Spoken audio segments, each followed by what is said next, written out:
Coba kita tanyakan kepada dokter, pada para medis, apakah benang itu secara sebab dia bisa menghilangkan panas?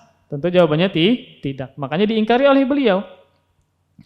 Maka beliau sahabat ini putuskan benang itu. Nah, Sidin tatak, Sidin putuskan.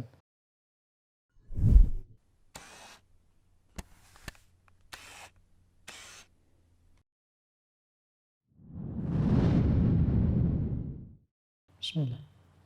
Assalamualaikum warahmatullahi wabarakatuh.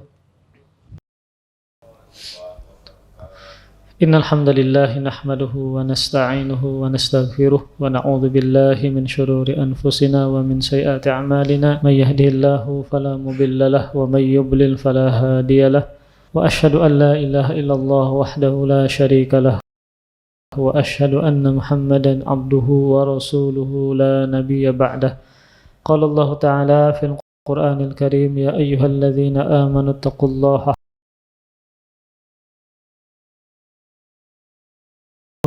ya ayyuhan nasu taqu rabbakumul ladzi khalaqakum min nafsin wahidah wa khalaqa minha zawjaha wa batha minhuma rijalan katsiran wa nisaa'a wattaqullaha alladzi tasaaluna bihi wal arham innallaha kana 'alaikum raqiba.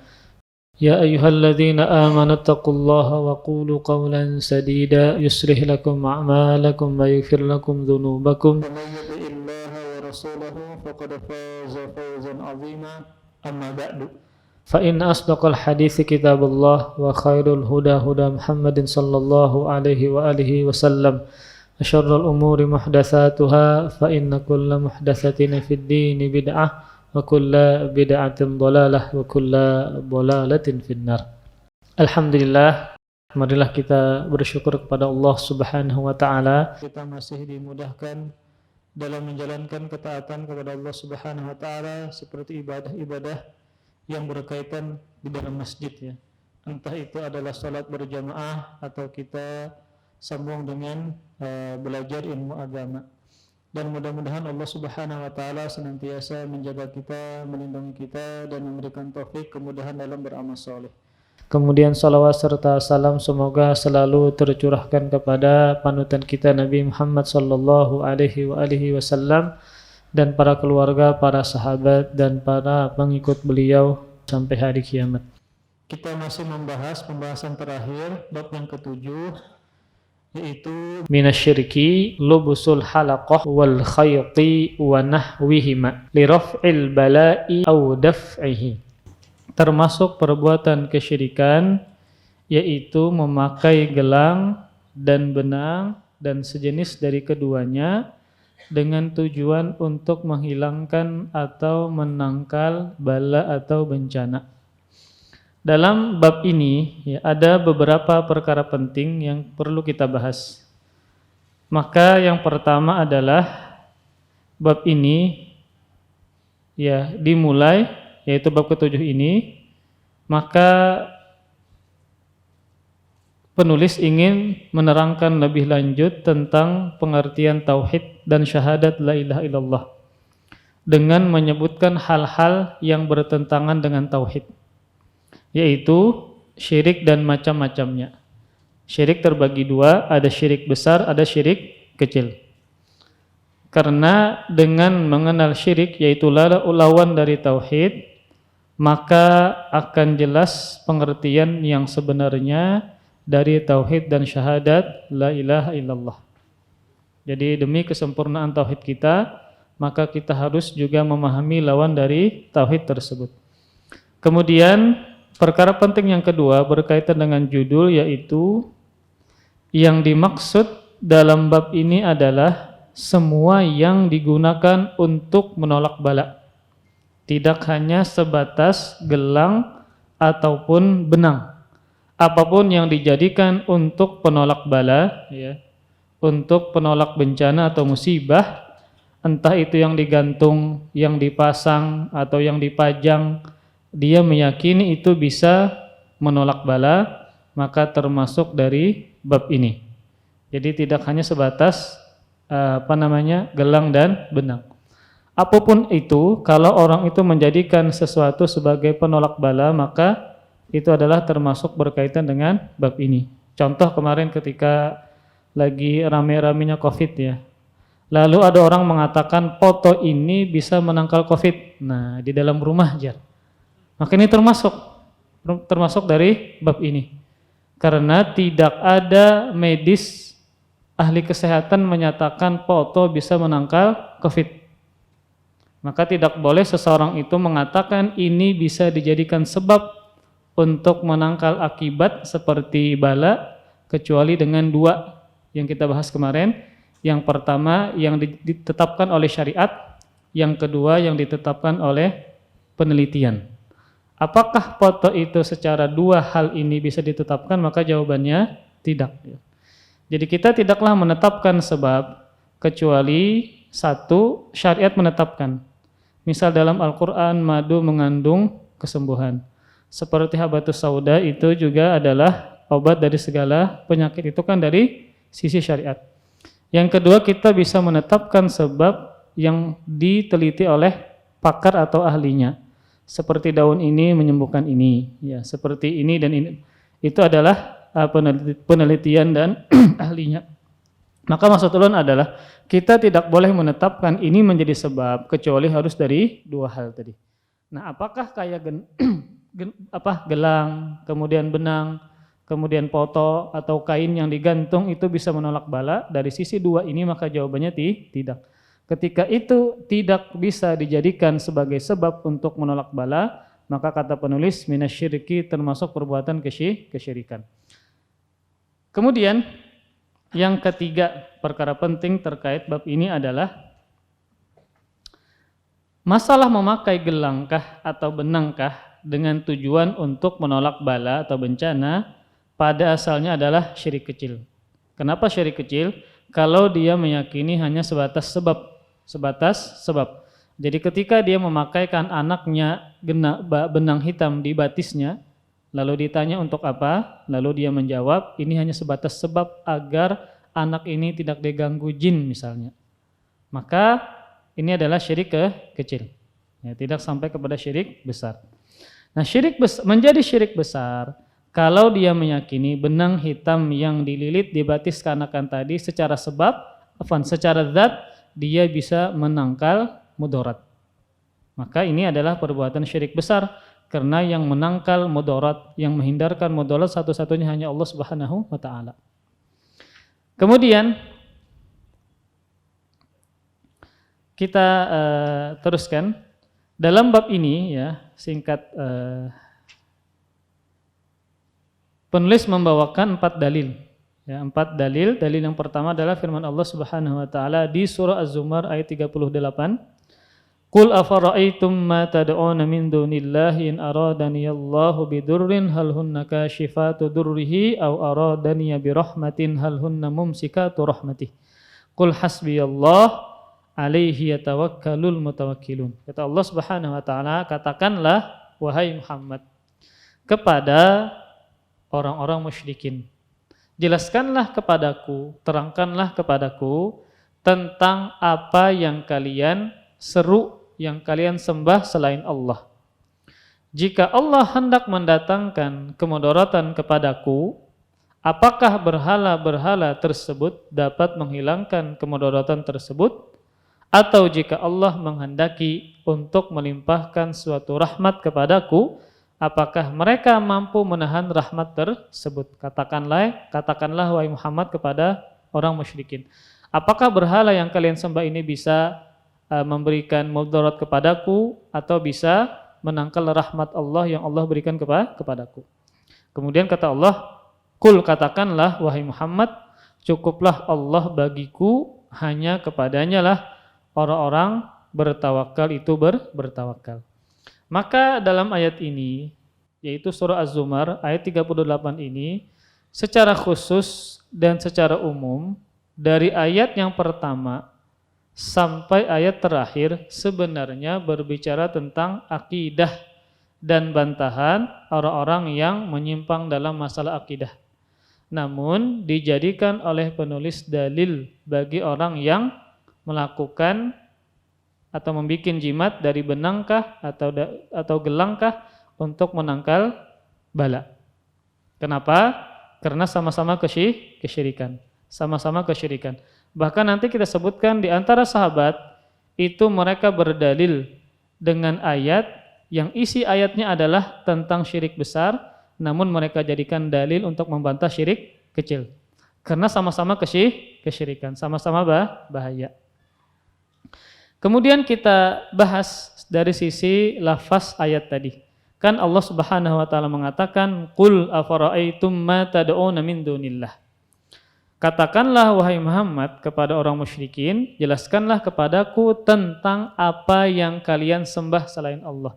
Maka kata ma yang artinya adalah apa yang kalian sembah, maka ma di sini dalam ilmu bahasa Arab disebut dengan isim mausul. Isim mausul. Maka isim mausul ini adalah termasuk lafaz yang umum, lafaz yang umum. Maka maksudnya adalah segala sesembahan selain Allah yang mereka sembah. Sebagaimana yang telah kita jelaskan bahwa kaum musyrikin Arab itu banyak melakukan sesembahan selain Allah.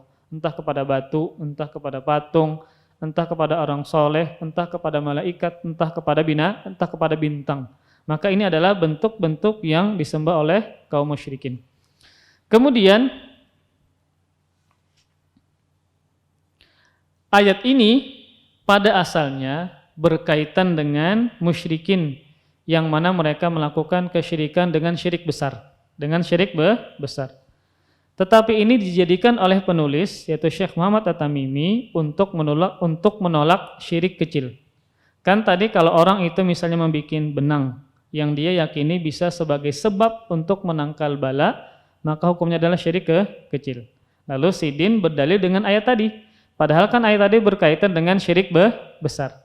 Tetapi dijadikan oleh penulis sebagai dalil untuk membantah syirik kecil.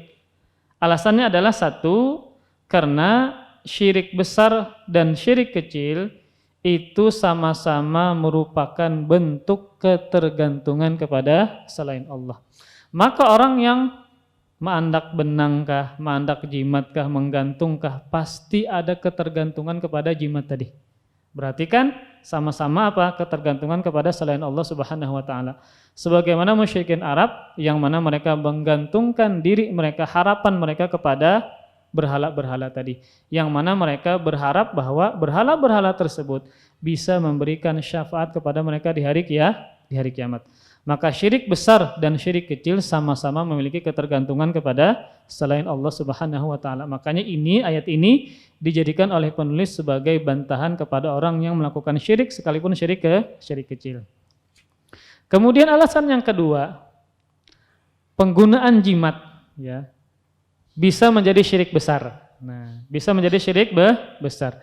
Kalau apa? Kalau jimat tersebut, benang tadi yang digantungkan tadi, dia meyakini bisa memberikan pengaruh untuk menolak mudarat. Padahal kan satu-satunya yang menolak mudarat hanya Allah Subhanahu wa taala.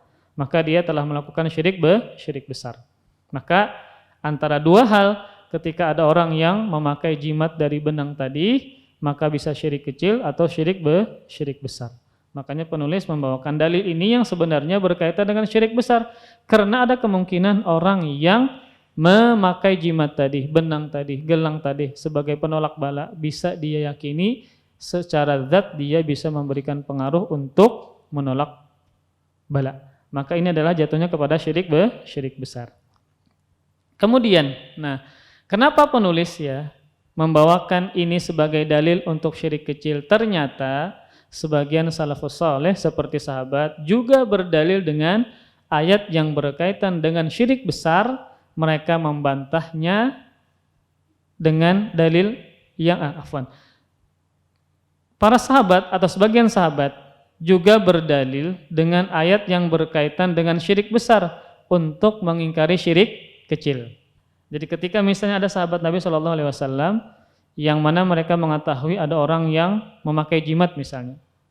Lalu mereka memakai jimat hanya sebatas sebab saja untuk menolak bala.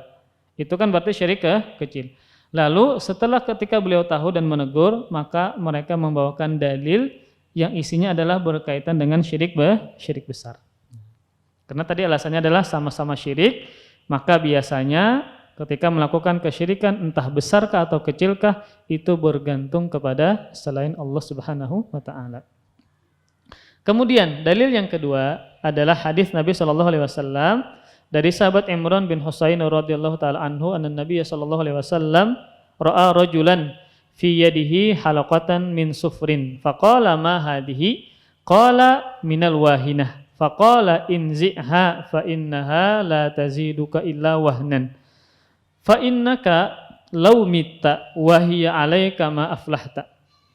Sahabat Imran bin Husain radhiyallahu anhu mengatakan bahwa Rasulullah sallallahu alaihi wasallam melihat seorang laki-laki memakai gelang yang terbuat dari kuningan.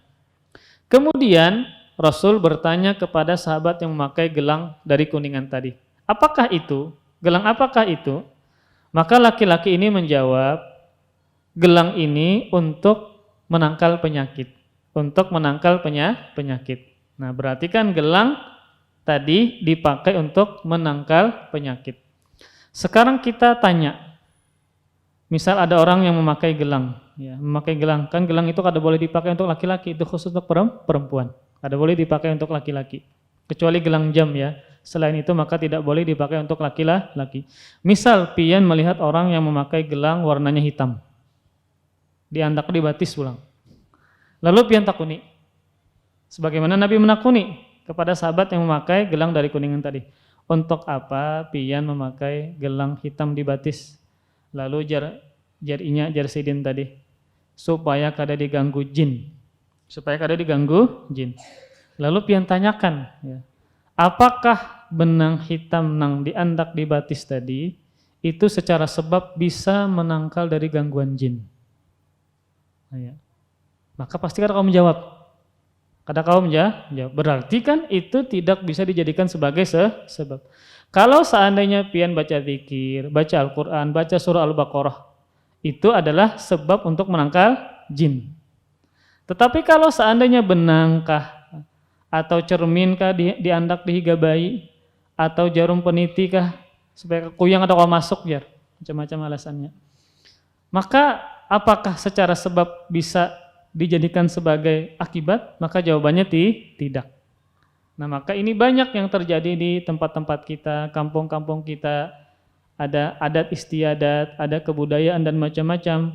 Maka jangan sampai adat istiadat dan kebudayaan itu bertentangan dengan syariat. Ketika bertentangan dengan syariat, wajib adat istiadat itu dikalahkan. Kenapa? Karena syariat nomor 1, adat budaya itu nomor berikutnya. Maka jangan sampai ketika bertentangan, lalu kita katakan ini adalah adatnya kita. Enggak boleh. Adat jangan sampai di atas dari syariat. Syariat nomor 1. Maka tidak boleh kita mengatakan ini dan itu, kecuali tadi berdasarkan 2 hal. Dijelaskan oleh syariat atau dijelaskan oleh ahli. Ketika dia tidak faham tentang sebab dan akibat, biasanya berbisa-bisa. Macam-macam akhirnya. Anak digantungi inilah, digantungi itulah, rumah macam-macam, kendaraan macam-macam. Kenapa? Karena tidak faham masalah sebab dan akibat. Apakah syariat menetapkan itu?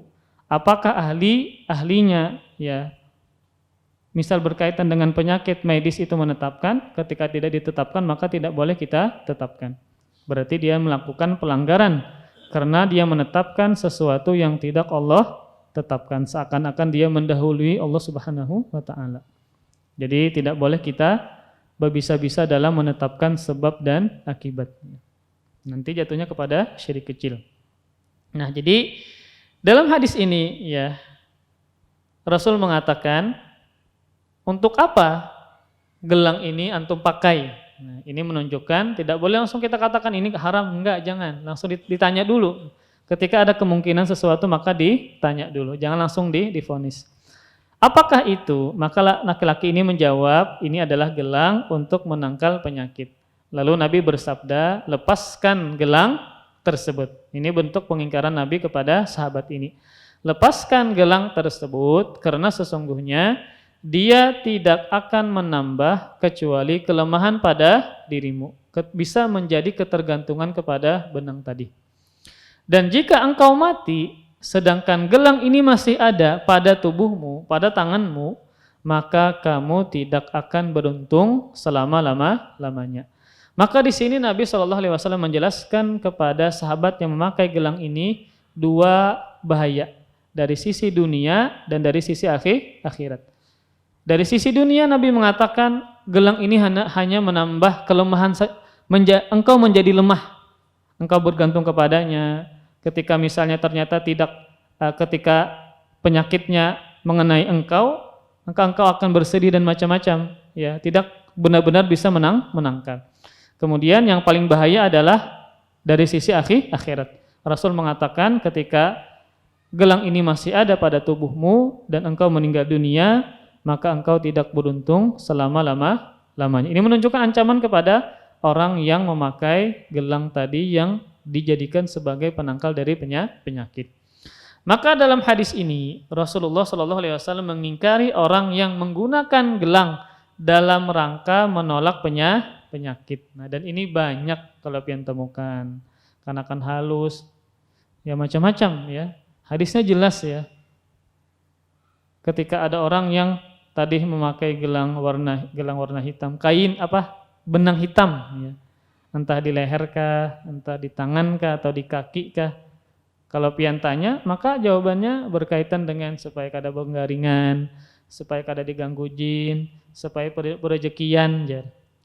Kita tanyakan dari mana kitabnya, apakah ada syariat menetapkan benang tadi sebagai penolak bahaya, sebagai penarik manfaat ya, ataukah ahlinya ada menjelaskan bahwa memang dari sisi medis misalnya memang benar benang ini bisa menangkal penyakit misalnya, sedangkan medis tidak pernah menjelaskan masalah itu, maka tidak boleh ditetapkan sesuatu yang tidak Allah tetapkan. Nah, perawi hadis ini adalah sahabat yang bernama Imran bin Husain. Dalam riwayat yang lain, yang beliau ceritakan ini adalah diri beliau sendiri. Maka ini menunjukkan bahwasanya seseorang tatkala menceritakan pengalaman yang buruk, maka lebih bagus dia menceritakan orang ketiga, jangan dirinya sendiri. Karena dia menceritakan sesuatu yang buruk. Ya. Kan aib itu harus ditutupi, jangan disebarkan. Maka ceritakan orang yang ketiga. Misal pian bertanya tentang pertengkaran dengan suami kah, dengan istri kah. Maka jangan pian mengisahkan tentang kisah pian, bisa pian ganti dengan orang ketiga. Ada seorang ikhwan begini, padahal itu pian. Sebagaimana sahabat ini ya, menceritakan orang yang ketiga karena ini berkaitan tentang pengalaman pribadi yang buruk. Maka beliau tidak menyebutkan tentang dirinya sendiri namun orang ketiga. Kemudian, nah di sini Rasulullah SAW ya bertanya kepada sahabat ini ketika dia memakai gelang, mahadhihi apakah ini? Maka ini menunjukkan Nabi minta penjelasan dan ini menunjukkan bahwa Nabi tidak mengetahui perkara yang gaib. Makanya Nabi bertanya kepada sahabat ini untuk apa dia gunakan. Bisa jadikan menggunakan untuk gaya-gayaan aja kayak itu nah. Atau yang lain, maka ditanyakan. Maka ini menunjukkan bahwa Nabi SAW tidak mengetahui perkara yang gaib. Kemudian di sini Nabi menyebutkan mudarat dari sisi dunia, yaitu Rasul mengatakan tidak akan menambah kecuali kelemahan. Maka bisa jadi orang yang memakai jimat tadi hatinya gelisah ya, di dunia ya, ada kekhawatiran ya, kemudian lebih khawatir lagi kalau jimatnya misalnya ketinggalan. Nah, maka ada kecemasan, ada ketergantungan kepada selain Allah Subhanahu wa taala. Maka ini menunjukkan mudarat dari sisi dunia. Adapun dari sisi akhirat, maka Rasul mengatakan tidak akan beruntung selama-lamanya. Seandainya dia meninggal dalam keadaan melakukan syirik besar, maka tidak akan beruntung selama-lamanya. Namun ketika misalnya dia hanya menjadikan sebagai sebab saja, kemudian dia meninggal dunia, maka dia melakukan syirik kecil, maka masih bisa diampuni oleh Allah Subhanahu wa taala.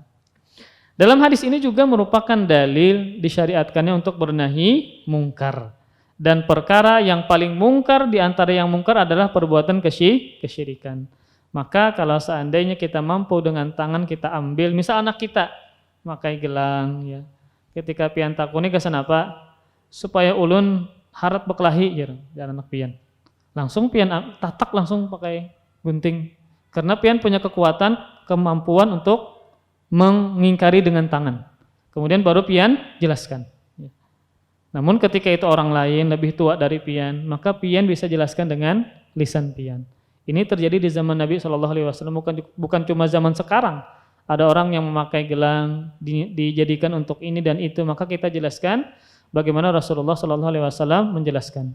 Ini adalah perbuatan kesyirikan karena berarti pian menetapkan sebab yang Allah tidak tetapkan. Kemudian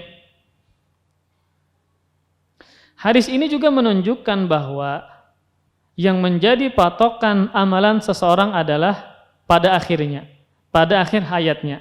Sebagaimana Nabi mengatakan kepada orang ini, jika kamu mati, sedangkan gelang ini masih ada pada tubuhmu, maka engkau tidak akan beruntung selama-lamanya. Maka ini menunjukkan innamal a'malu bin khawatim. Sesungguhnya amalan itu adalah ditentukan amalan terakhirnya. Maka jangan sampai amalan seseorang itu di akhir hayatnya adalah ternyata melakukan kesyirikan kepada Allah Subhanahu wa taala seperti memakai gelang, benang yang dijadikan sebagai penolak bala. Kemudian lanjut ke dalil yang ketiga. Penulis membawakan dalil berupa hadis Nabi SAW, yaitu man ta'allaqa tamimatan fala atammallahu lahu wa man ta'allaqa wada'atan fala wada'allahu lahu wa fi riwayah man ta'allaqa tamimatan faqad asyrak. Barang siapa yang menggantungkan tamimah atau jimat, maka Allah tidak akan mengkabulkan keinginannya. Maka bisa jadi segala doa yang kita panjatkan adalah karena tidak dikabulkan karena kita banyak memakai jimat di warung kah, kemudian di rumah kah, di mobil kah. Jadi sudah ketergantungan kepada jimat, di mana-mana ada jimat. Akhirnya Allah tidak mengkabulkan doanya. Dan barang siapa yang menggantungkan wada'ah ada yang mengatakan itu adalah jenis kerang, ya, yang orang Arab itu menjadikan sebagai penolak ain. Ada juga yang mengatakan, Syekh Muhammad bin Shalih Utsaimin, kata beliau, yang disebut dengan wada'ah adalah batu-batuan yang berada di pesisir pantai, yang dijadikan oleh orang Arab sebagai hal yang bisa menolak dari ain atau mata jahat. Barang siapa yang menggantungkan kerang atau batu-batuan yang berasal dari pesisir pantai, maka Allah tidak akan memberikan ketenangan kepadanya. Dan dalam riwayat yang lain Rasul mengatakan, barang siapa yang menggantungkan tamimah atau jimat, maka dia telah melakukan kesyirikan kepada Allah Subhanahu wa taala. Namun hadis ini adalah lemah, namun maknanya benar. Namun maknanya sahih, bahwa orang yang menggantungkan jimat atau kerang tadi atau batu yang berasal dari pesisir pantai tadi, maka dia telah melakukan kesyirikan dan doanya tidak dikabulkan. Karena di antara sebab yang membuat doanya tidak dikabulkan, pertama adalah makanan yang haram, yang kedua adalah perbuatan yang haram. Perbuatan haram yang paling besar adalah melakukan kesyirikan kepada Allah Subhanahu wa taala. Kemudian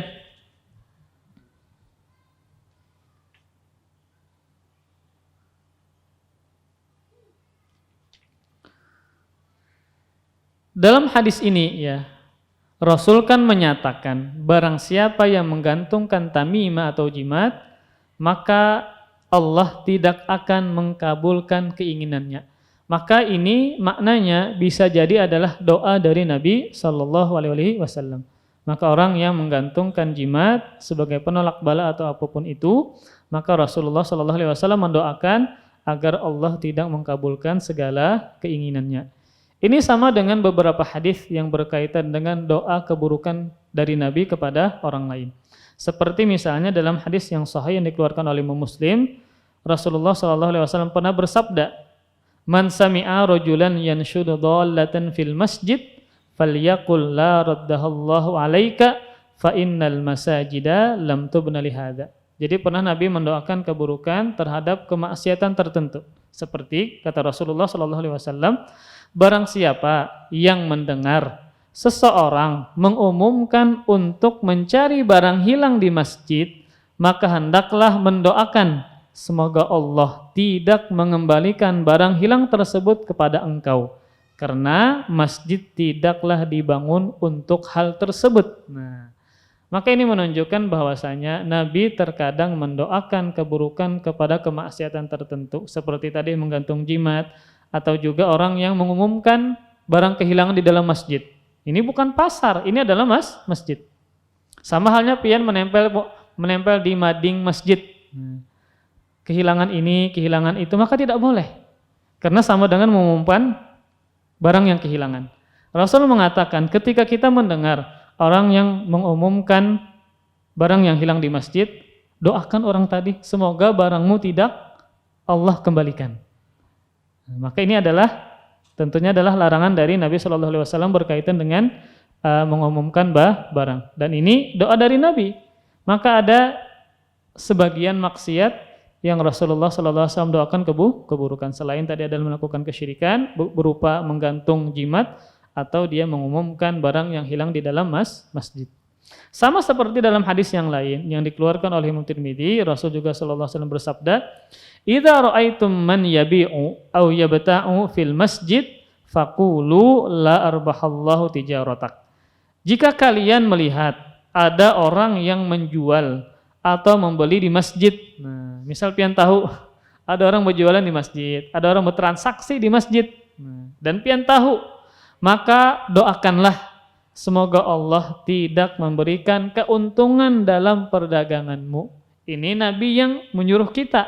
Kalau pian tahu ada orang nang bernegosiasi, bertransaksi di dalam masjid, maka doakanlah semoga Allah tidak memberikan keuntungan kepadamu. Maka bisa jadi nang kita karcing payuan macam-macam. Bisa jadi karena bertransaksi di dalam masjid.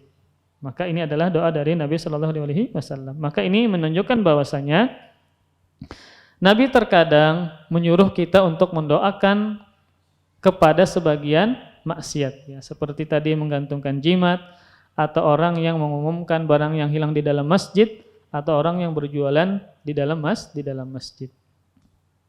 Kemudian di dalam hadis ini juga Rasul menyatakan, ya, barang siapa yang menggantungkan wada'ah ada yang mengatakan adalah semacam kerang, ya, ada juga yang mengatakan adalah batu-batuan yang berasal dari pesisir pantai. Maka Nabi juga mengatakan fala wada'allahu lahu, semoga Allah tidak memberikan ketenangan kepadanya. Maka ini menunjukkan bahwasanya perbuatan syirik adalah sumber kesedihan, sumber kegalauan, sumber hati tidak tenang. Maka sebaliknya tauhid membuat hati itu menjadi tenang. Maka bisa jadi, ya, kita punya keluarga atau diri kita sendiri, ya, gelisah. Terkadang tiba-tiba gelisah. Maka bisa jadi adalah perbuatan kesyirikan. Secara umum, ya, dalam sebuah hadis bahwa perbuatan dosa itu adalah sesuatu yang membuat hatimu tidak tenang. Al-itsmu ma haka fis sadr. Perbuatan dosa itu adalah sesuatu yang membuat dirimu tidak tenang. Maka bisa jadi tiba-tiba kita gelisah, tiba-tiba hati kita ini kada nyaman kayak itu, terasa sempit. Maka bisa jadi faktor terbesarnya adalah karena perbuatan maksiat. Maka perbuatan maksiat yang paling besar adalah melakukan kesyirikan kepada Allah Subhanahu wa taala. Makanya dalam sehari kita banyak disuruh untuk beristighfar kepada Allah Subhanahu wa taala supaya hati kita menjadi tenang. Karena di antara pengaruh yang buruk dari perbuatan dosa adalah hati yang gelisah, tidak tenang. Padahal misalnya pian memiliki semuanya, ya, dari A sampai Z pian memiliki, tetapi kenapa tidak tenang? Perasaan pian tidak tenang, ya, gelisah terus. Maka bisa jadi ada perbuatan dosa yang ternyata pian lakukan. Maka ini membuat hati kita menjadi gelisah. Maka sebaliknya, pahala, ganjaran, ibadah, mentauhidkan Allah Subhanahu wa taala adalah sumber ketenangan, sumber kebahagiaan. Kemudian langsung lanjut ke dalil yang keempat. Hadis Nabi SAW, afwan, ini berupa athar dari sahabat Nabi SAW. Wali ibni Abi Hatim an Hudzaifah annahu ra'a rajulan fi yadihi khaytun minal humma faqata'ahu wa tala qawlahu wa ma yu'minu aktsaruhum billah illa wa hum musyrikun. Surah Yusuf ayat 106. Dari Ibnu Abi Hatim meriwayatkan dari Hudzaifah Ibnul Yaman, sahabat Nabi SAW, bahwa sahabat Hudzaifah melihat dia bahwa beliau melihat seseorang laki-laki yang di tangannya ada benang untuk mengobati sakit panas. Jadi ada di tangan, kemudian benang, yang benang ini dijadikan sebab untuk mengobati penyakit demam atau panas. Coba kita tanyakan kepada dokter, pada para medis, apakah benang itu secara sebab dia bisa menghilangkan panas? Tentu jawabannya tidak. Makanya diingkari oleh beliau. Maka beliau, sahabat ini, putuskan benang itu. Nah, Sidin tatak, Sidin putuskan. Karena beliau punya kemampuan untuk melakukan hal tersebut. Sama kayak kita misalnya seorang ayah, seorang kepala keluarga, ada istri kita, ada anak-anak kita, ternyata memakai gelang yang dijadikan sebagai jimat. Langsung kita tatak. Jangan banyak pandai, tatak, kemudian jelaskan. Karena kita punya kemampuan untuk melakukan perubahan tersebut. Maka beliau memutuskan benang tersebut sambil membaca firman Allah Subhanahu wa taala surah Yusuf ayat 106, "Wa ma yu'minu aktsaruhum billah illa wa hum musyrikun." Beliau mengatakan, dan sebagian besar dari mereka orang musyrikin tidaklah beriman kepada Allah melainkan dalam keadaan menyekutukan Allah Subhanahu wa taala. Nah, jadi maksudnya adalah sahabat ini, sahabat Hudzaifah ibnul Yaman ini, ketika beliau mengingkari seseorang yang memakai benang yang dijadikan untuk penangkal panas, kan berarti syirik kecil, karena benang tadi hanya dijadikan sebagai sebab saja. Tetapi beliau membawakan dalil yang berkaitan dengan syirik besar.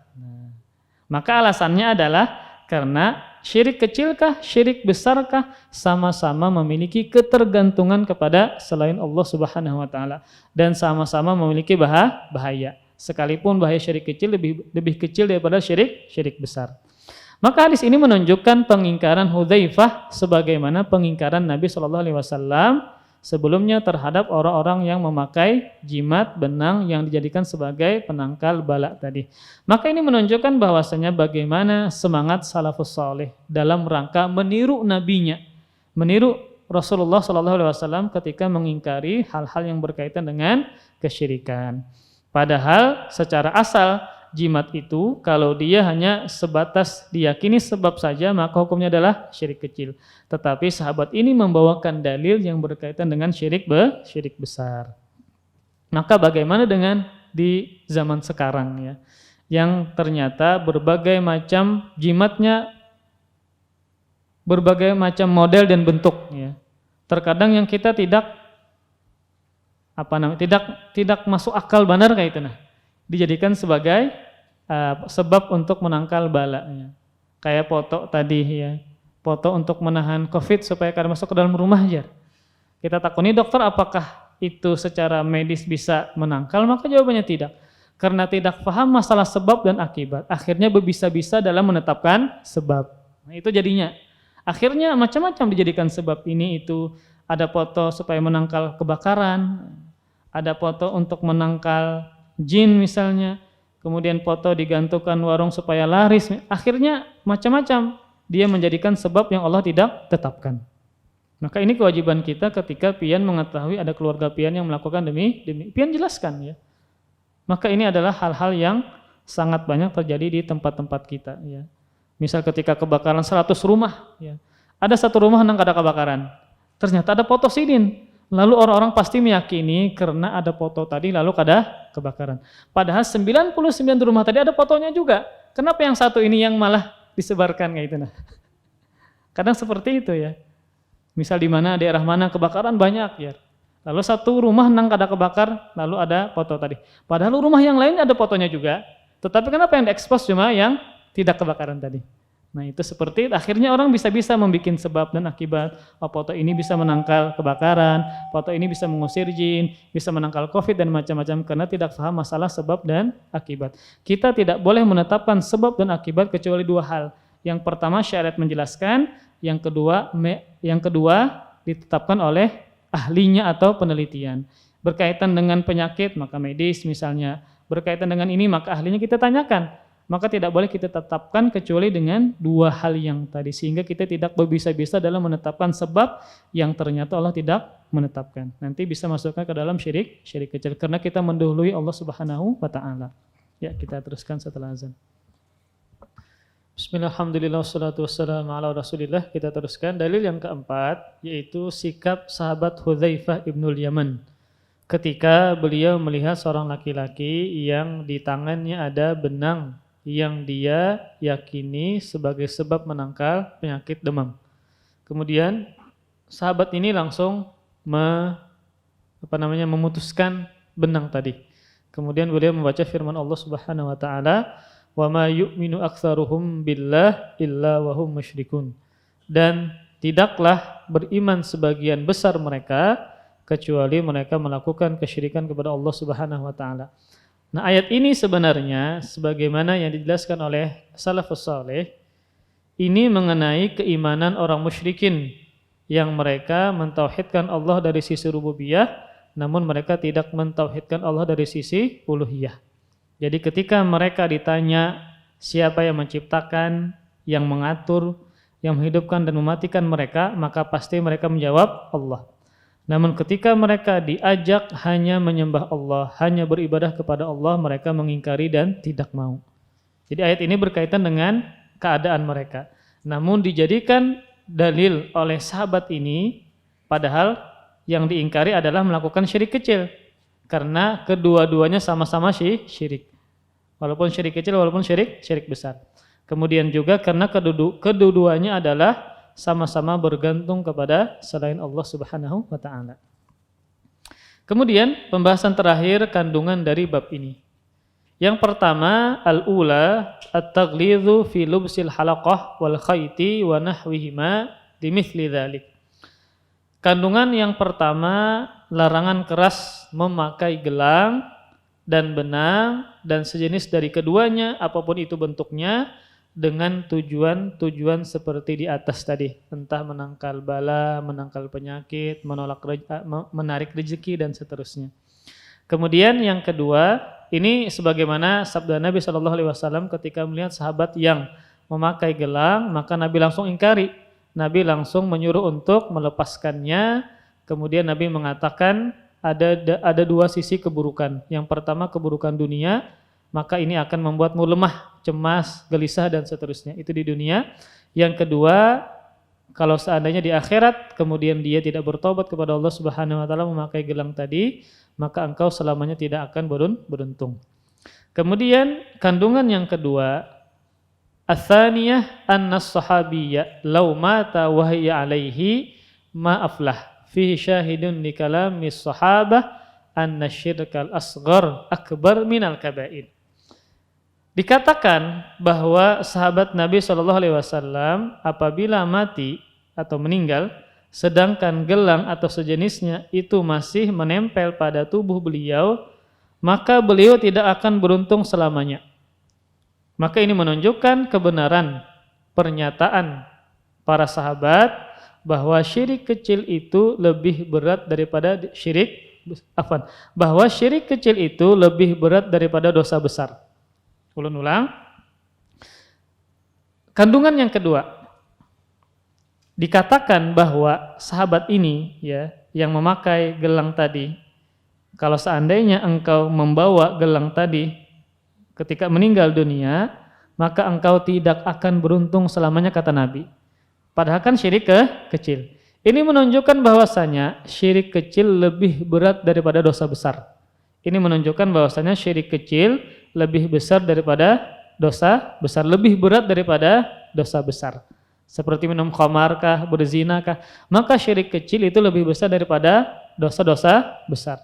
Karena Nabi mengatakan engkau tidak akan beruntung selamanya. Nabi tidak pernah mengatakan kepada dosa besar seperti berzina, minum khamar, engkau tidak akan beruntung selamanya, enggak pernah. Tapi syirik kecil Nabi mengatakan demikian. Itu menunjukkan bahwa syirik kecil lebih berat daripada dosa besar. Ini kepada sahabat Nabi mengatakan demikian. Kalau seandainya meninggal tetap memakai jimat tadi. Maka bagaimana selain sahabat? Kayak kita keimanan kadang turun, terus naiknya lambat, benar kayak itu. Maka tentu lebih tidak beruntung lagi. Kepada sahabat saja Nabi mengatakan demikian. Kemudian kandungan yang ketiga, annahu lam yu'dzar bil jahalah. Syirik tidak dimaafkan dengan alasan tidak tahu. Namun ini harus dirinci kembali. Apakah kita katakan ketika dia melakukan kesyirikan karena faktor tidak tahu, lalu kita katakan misalnya engkau tidak akan beruntung selama-lamanya, maka ini menunjukkan ancaman. Maka ini harus dirinci. Terkadang ada orang yang melakukan karena faktor tidak tahu. Jadi ada istilah al-udhru bil jahalah. Kita kasih udzur karena dia tidak tahu.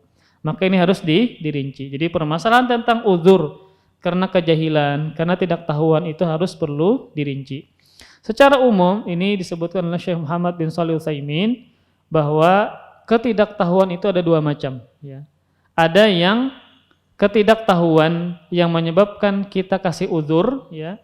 Yang kedua, ketidaktahuan seseorang yang tidak diberi udzur. Ini berkaitan dengan kesyirikan yang dia lakukan. Maka bisa jadi tidak sampai ilmu kepadanya, ya. Atau ulama jarang misalnya ke sana, atau ada ulama tapi tidak menjelaskan, ya. Maka ini bisa kita katakan dia melakukan demikian, maka kita kasih udzur. Tidak boleh kita vonis misalnya ini dan itu. Ini berkaitan dengan udzur yang dia lakukan karena tidak tahu. Nah, jadi ulang-ulang tentang masalah udzur, ya, karena kejahilan atau tidak tahu, maka ini perlu perincian ada dua hal. Yang pertama, ketidaktahuan yang kita kasih udzur, yang kedua, ketidaktahuan yang kita tidak kasih udzur. Kalau seandainya, ya, di dalam kampungnya atau kotanya itu sudah tersebar kajian-kajian berkaitan dengan tauhid, ya, berkaitan dengan kesyirikan misalnya. Lalu dia malas, lalu kadahakon misalnya tulak macam-macam, ya, sehingga dia tidak tahu kemudian dia melakukan kesyirikan. Maka ini tidak dikasih udzur karena ilmu sudah tersebar, namun dia malas. Maka harus diingkari, harus dijelaskan, ya, bahwa dia melakukan kesyirikan kecil. Kemudian ketika misalnya dia berada di kondisi sebaliknya, ya, seperti dia tinggal di tempat yang terpencil, ya, ulama jarang ke sana, atau kalaupun ada tapi tidak menjelaskan tentang tauhid, ya, tentang fadailul a'mal terus misalnya. Maka orang yang seperti ini maka kita bisa kasih udzur, ya. Maka bisa jadi dia melakukan demikian karena faktor tidak tahu. Makanya kan Nabi mengatakan kepada sahabat ini ketika dia memakai gelang, Nabi jelaskan, ini tidak boleh, ya, ini adalah menambah kepadamu kelemahan, ya. Kalau seandainya engkau meninggal dalam keadaan memakai, maka engkau tidak akan beruntung. Itu kan Nabi menjelaskan kepada sahabat ini. Itu menunjukkan bahwasanya bisa jadi sahabat ini tidak tahu, kemudian menggunakan yang demikian. Maka tidak boleh kita katakan memvonis ketika berkaitan dia tidak tahu dalam masalah ini. Kemudian langsung kita sebutkan faedah yang keempat atau kandungan yang keempat. Penulis mengatakan ar-rabi'ah annaha la tanfa'u fil ajilah bal tadur liqaulihi la taziduka illa wahnan. Yang keempat, gelang, benang, ya, dan sejenisnya tidak bermanfaat untuk menangkal atau mengusir suatu penyakit. Bahkan gelang tadi, ya, bisa mendatangkan bahaya seperti sabda Nabi, karena dia hanya akan menambah kelemahan pada dirimu. Jadi ketika ada orang yang memakai genang, maka yakinilah bahwasanya benang tersebut tidak bisa menangkal dari bahaya. Bahkan dia akan memberikan mudarat kepada pemakainya, yaitu akan membuat dia cemas, ya, kemudian kalau ketinggalan semakin gelisah, ya, itu menunjukkan dia sudah ketergantungan kepada jimat tadi. Kemudian kandungan yang kelima, al-inkar bitaghlidhi ala man fa'ala mithla dzalik. Wajib mengingkari orang-orang yang melakukan perbuatan yang seperti di atas tadi, maka wajib diingkari. Kenapa? Karena Nabi SAW ketika bertanya digunakan untuk penangkal penyakit, maka Nabi langsung mengingkari, disuruh untuk melepas. Ini menunjukkan wajib mengingkari ketika ada orang yang memakai hal-hal tersebut. Kemudian kandungan yang keenam, at-tasrih bi anna man ta'allaqa syai'an wukila ilaihi. Penjelasan bahwa orang yang menggantungkan sesuatu dengan tujuan di atas tadi, kayak benang, kemudian tujuannya adalah menangkal bala atau mudarat atau penyakit, maka niscaya Allah akan menjadikan orang tersebut memiliki ketergantungan pada barang tersebut. Nah, maka ini menunjukkan bahwasanya tadi ulun ulang, bab ini menjelaskan bahwa orang yang menggantungkan sesuatu untuk menangkal bala tadi, maka dia akan Allah bikinkan ketergantungan kepada barang tersebut. Buktinya ketika ketinggalan cemas ya, khawatir ada bala, ada penyakit, itu menunjukkan bahwa dia sudah ketergantungan kepada benda tadi ya, ketika Allah Subhanahu wa taala menjadikan yang demikian. Kemudian yang ketujuh, at-tasrihu bi anna man ta'allaqa tamimatan faqad asyrak. Penjelasan bahwa orang yang menggantungkan tamimah atau jimat ya, maka dia telah melakukan kesyirikan kepada Allah Subhanahu wa taala. Namun pian harus perhatikan ya, ada dua hal yang berbeda. Perbuatan kesyirikan dengan vonis orang musyrik. Sama seperti perbuatan kufur dengan vonis orang kafir. Ketika ada orang yang melakukan perbuatan syirik, maka kita tidak boleh langsung memvonis orang musyrik. Sama seperti ada orang yang melakukan perbuatan kufur, seperti menyembah batu kah, menyembah pohon kah, dan seterusnya, itu kan perbuatan kekufuran. Maka tidak lantas langsung kita katakan dia adalah orang kafir. Harus ditegakkan hujah, harus dijelaskan dulu, harus ada hal-hal atau syarat-syaratnya sehingga baru boleh dikatakan dia adalah orang kafir. Maka bedakan antara perbuatan kafir dengan vonis orang kafir. Perbuatan syirik, vonis orang musyrik. Ini harus dua hal yang berbeda. Maka jangan sampai kita katakan orang yang melakukan kesyirikan, kamu orang musyrik. Enggak boleh. Ada syarat-syaratnya baru kita harus katakan kepada orang tersebut. Sama seperti orang yang melakukan perbuatan kufur. Ini perbuatannya kufur. Tapi tidak lantas langsung kita katakan engkau orang kafir, enggak boleh. Ya. Ada syarat-syaratnya sehingga baru boleh kita katakan.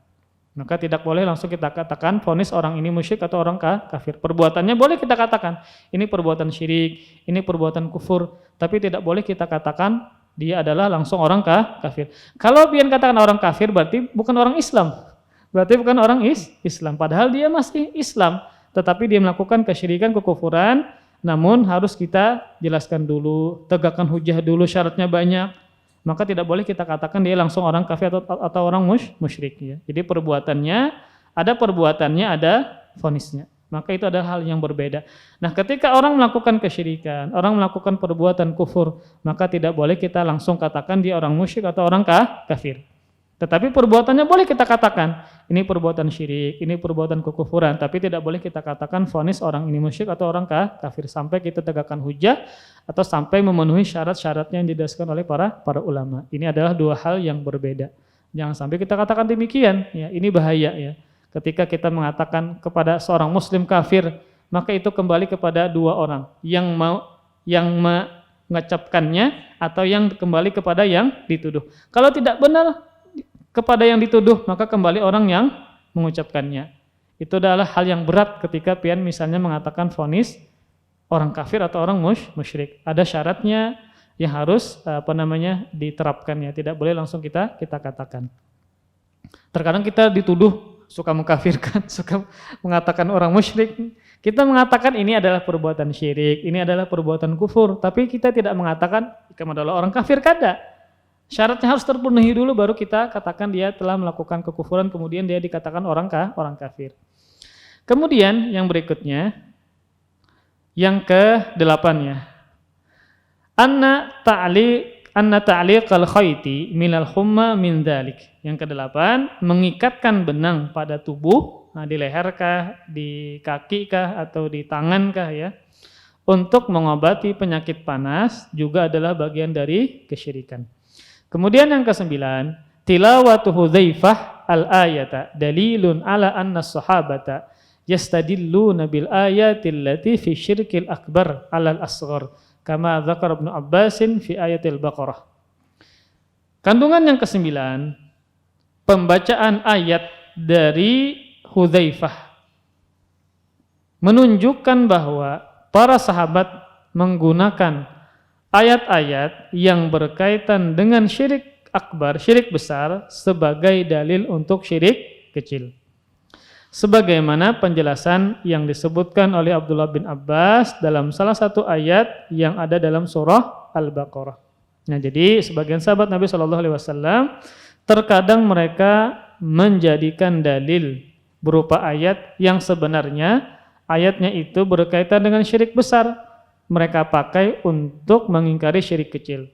Karena sama-sama syirik, kemudian yang kedua karena sama-sama ketergantungan kepada selain Allah Subhanahu wa taala. Bahkan yang syirik kecil ini bisa menjadi syirik besar kalau dia meyakini jimat tadi bisa secara zat mendatangkan pengaruh, menolak bala atau mendatangkan manfaat, maka dia terjatuh ke dalam syirik besar. Kemudian yang ke-10, anna ta'liqal wada' minal aini min dzalik. Menggantungkan wada'ah. Wadah adalah tadi maknanya bisa kerang, ya, jenis kerang atau batu-batuan yang ada di pesisir pantai yang orang Arab itu menggunakan agar bisa bisa menahan dari pandangan mata yang buruk atau ain. Maka ini juga termasuk bagian dari kesyirikan karena Allah tidak menetapkan wadah tadi sebagai sebab untuk menangkal ain. Kemudian yang ke-11, ad-du'a'u ala man ta'allaqa tamimatan annallaha la yutimmu lahu wa man ta'allaqa wada'atan fala wada'allahu lahu ay tarakallahu lahu. Orang yang menggantungkan tamimah atau jimat, maka didoakan semoga Allah tidak akan mengkabulkan keinginannya. Semoga Allah tidak mengkabulkan hajat-hajatnya, kita doakan ya. Dan orang yang menggantungkan wada'ah tadi, didoakan semoga Allah tidak memberikan ketenangan pada diri. Ini yang menyuruh untuk mendoakan adalah Rasulullah SAW. Maka ini menunjukkan bahwasanya melakukan kesyirikan entah syirik kecil atau syirik besar maka bisa membuat doa kita tidak dikabulkan dan bisa menjadi hati kita tidak tenang dan gelisah.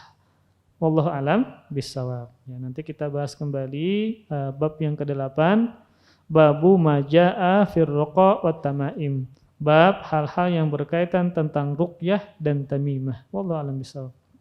Ya, kita cukupkan sampai di sini, semoga bermanfaat. Semoga Allah Subhanahu wa taala senantiasa menjadikan kita orang yang mentauhidkan Allah Subhanahu wa taala dan diberikan ilmu bisa mengetahui yang mana yang syirik, yang mana yang iman. Yang syirik kita tinggalkan, yang mana iman kita kerjakan. Amin ya rabbal alamin. Kita tutup dengan kafaratul majlis. Subhanakallahumma bihamdika asyhadu an la ilaha illa anta astaghfiruka wa atubu ilaik. Wassalamualaikum warahmatullahi wabarakatuh. Terima kasih. Jazakumullahu khairan wa barakallahu fikum. Video ini dibuat atas partisipasi dari donasi Anda. Semoga menjadi amal jariah bagi Anda semuanya.